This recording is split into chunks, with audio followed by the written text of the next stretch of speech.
Une fois pour la parole, je vais vous amener à l'article 97 de notre règlement intérieur.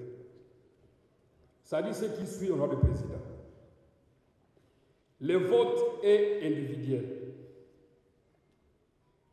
Les votes sont soumis soit par appel nominal ou à haute voix, soit à main levée, soit par assis élevé, soit par bulletin secret, soit par procédure électronique. Les votes peuvent également être émis par un procédé technique donnant plus de garanties. Honorable Président, l'alinéa 3 dit ceci. Sur l'ensemble des textes de loi, le vote intervient par appel nominal et à haute voix. Et à ce moment ici, je me dis qu'on n'a pas encore voté la loi de prorogation de l'état de siège. Parce que, honorable Président, il s'agit d'une loi. Merci, monsieur. Mesdames et messieurs, vous venez de suivre également ici en direct avec la sagesse du professeur Vital Kamerhe comme speaker de la Chambre basse, qui vient de diriger cette plénière. Mais nous allons vous laisser suivre parce qu'il a fallu faire l'unanimité avec tous les députés nationaux et spécialement ceux qui sont des deux provinces sous l'état de siège ainsi qu'une province en solidarité avec deux provinces qui sont sous état de siège.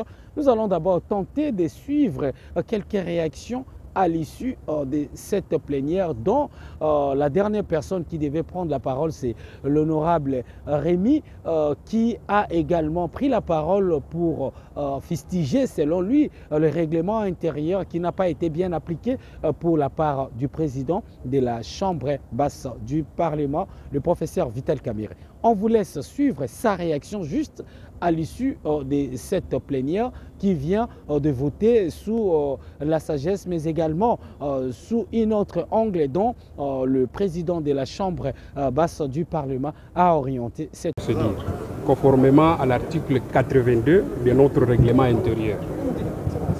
Comme vous le savez, lorsque nous examinons une loi, que ce soit une loi de prorogation, une loi d'habilitation, nous devons terminer toute la procédure. Mais il y a une violation flagrante de notre règlement intérieur, dans le sens où, lorsque le ministre a présenté la loi, il fallait qu'il y ait débat. Ça a été fait. Et après débat, il fallait qu'on écoute encore les ministres pour qu'ils donnent des réponses. Ça aussi a été fait. Mais à ce moment-là, le président allait appeler les députés pour qu'on fasse quoi? Pour qu'on reçoive d'abord la loi au niveau de l'Assemblée, au niveau de la plénière. Ça a été fait.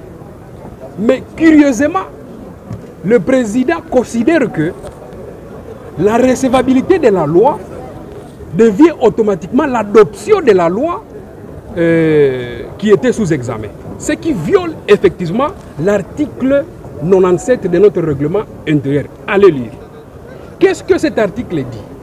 Que lorsqu'on examine la loi, on passe au débat comme je l'ai dit, et puis comme c'est une loi de prorogation, on devrait examiner article par article, y compris son exposé des motifs. Mais ça n'a pas été fait. On a procédé d'une manière cavalière pour montrer que c'est toute l'Assemblée qui a fait quoi? Qui a prorogé. Or que vous savez que chacun a son opinion. Moi, j'allais voter contre l'état de siège parce que je ne suis pas pour que ça continue à être prorogé. Mais là, je suis bloqué. Comment je vais exprimer cette voix de dire que non, j'ai voté contre? Parce qu'effectivement, l'article 97 a été violé. Et si vous lisez l'article 97, comme c'est une loi entière qui devrait être votée, on devrait passer par vote nominal, ce qui n'a pas été fait.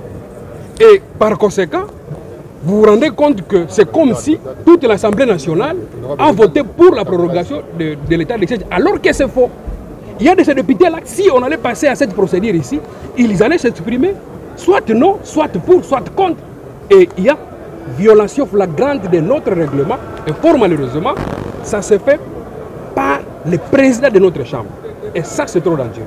Et on ne peut pas accepter que nos propres règlements, nos propres lois qui nous régissent ici à l'Assemblée nationale soient encore violées par nous-mêmes députés. C'est inacceptable. C'est une question, c'est une loi. C'est la loi de prorogation. Dès lors que c'est une loi, on devrait respecter toute la procédure. Et l'article 97 est très bien clair là-dessus. Et c'est un règlement actualisé. Ce n'est pas un règlement de la culture, parce que c'est un règlement actualisé. Donc il y a une violation de notre règlement intérieur. Et